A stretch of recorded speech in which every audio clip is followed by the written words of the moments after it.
আমার অনেক টাকা আমরা আপনাদেরকে দেখাচ্ছি যে সোনাইমুড়ি অর্থাৎ মেইন বাজারের অর্থাৎ যে সড়কটা মেইন রোডের পূর্ব পাশে আগুনটা লেগেছে একটা ফলের আড়তে। এখন এই আগুন লাগার সাথে সাথে ফায়ার সার্ভিস এবং সোনাইমুড়ি থানা পুলিশ এসেছে। আমরা সরাসরি আপনাদেরকে দেখাচ্ছি এবং উৎসুক জনতা আছে, আমরা সরাসরি আপনাদেরকে একটু দেখানোর চেষ্টা করতেছি। আপনারা আমাদের সঙ্গেই থাকুন।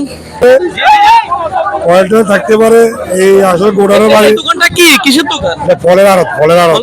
হ্যাঁ, ফলের আড়ত। ভিতরে অথবা রাত থেকে শুইছে, কয়েল ছিল। কয়েল থেকে হতাহত হয়েছে নি কোনো মানুষ? না না, কোনো মানুষ হতাহত হয়নি। তারপরে ফায়ার ব্রিগেড এসেছে, ফায়ার ব্রিগেড এবং থানা প্রশাসন এসেছে। যথেষ্টভাবে তারা চেষ্টা করতেছে।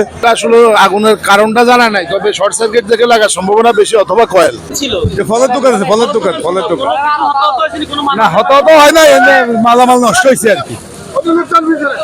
জি দর্শক, আমরা সরাসরি মালামাল নষ্ট হয়েছে, সব মালামাল নষ্ট হয়েছে। ধারণা করা যায়নি যে কোত্থেকেই না হতে পারে। না না, এখনো বলা যাইতেছে না, এখনো বলা। জি দর্শক, আমরা সরাসরি আপনাদেরকে দেখানোর চেষ্টা করতেছি।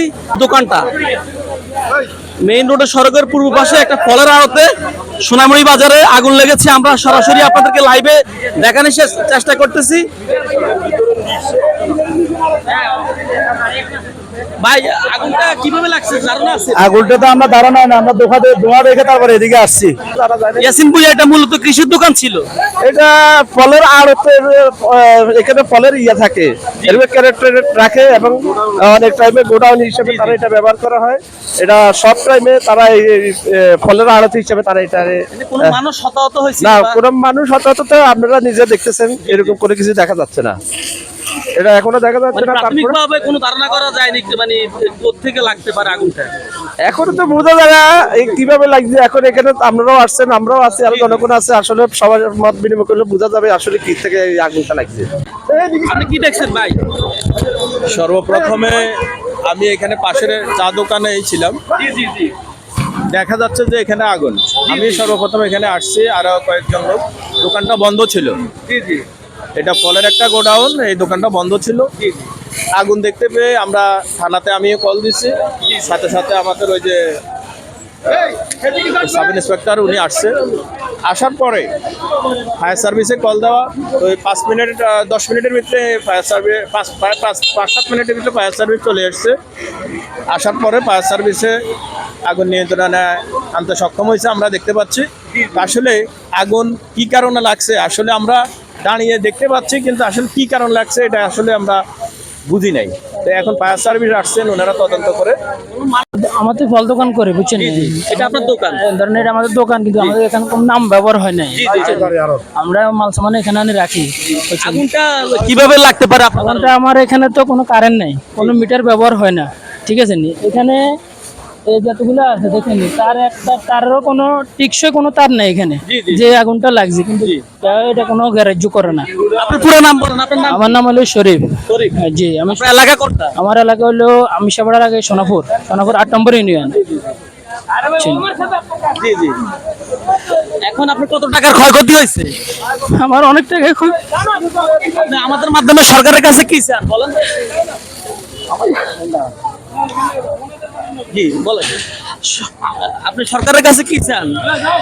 সরকারের কাছে আমি আমার আবেদন জানাচ্ছি, সরকারে যদি আমাদের, আমরা গরিব মানুষ, আমরা ফুটপাতে ব্যবসা করে খাই, সরকারে যদি আমাদের খেয়াল করে, আর এটাই সাহায্য চাইতে আছি। সাহায্য কত টাকার ক্ষয়ক্ষতি হতে পারে? আমাদের ধরেন অনেক মাল সামান, আমার কলা ছিল, আমার অনেক কলা ছিল, এমনকি আমার ক্যারেক্টারটা ছিল প্রায় লাখ 1.5 লাখ টাকার হইব টোটালি আমার ক্যারেক্টারের শহর, বুঝছেন? আমার 1.5 লাখ টাকার। জি, আচ্ছা, 1 থেকে 1.5 লাখ টাকার। জি, হ্যাঁ। আর এখানে কোনো মানুষ ছিল নি? আমার এখানে কেউ ঘুমায় না, আমার এখানে মাল সামানা থাকে। আমি স্প্রিং রোলের কাছে, আমি কাউসার মেডিকেলের সামনে ফল দোকানদারি করে। সাদাত হোসেন ভাই, আগুনটা কিভাবে প্রাথমিকভাবে ধারণা করতেছেন যে সূত্রপাত কিভাবে হয়েছে? আমরা আগুনের এখনো কাজ চলমান, আমরা কাজ শেষে বলতে পারি। কোনো মানুষের হতাহত হয়েছে কিনা? কোনো কিছু হতাহত হয়েছে? হতাহত হয় নাই।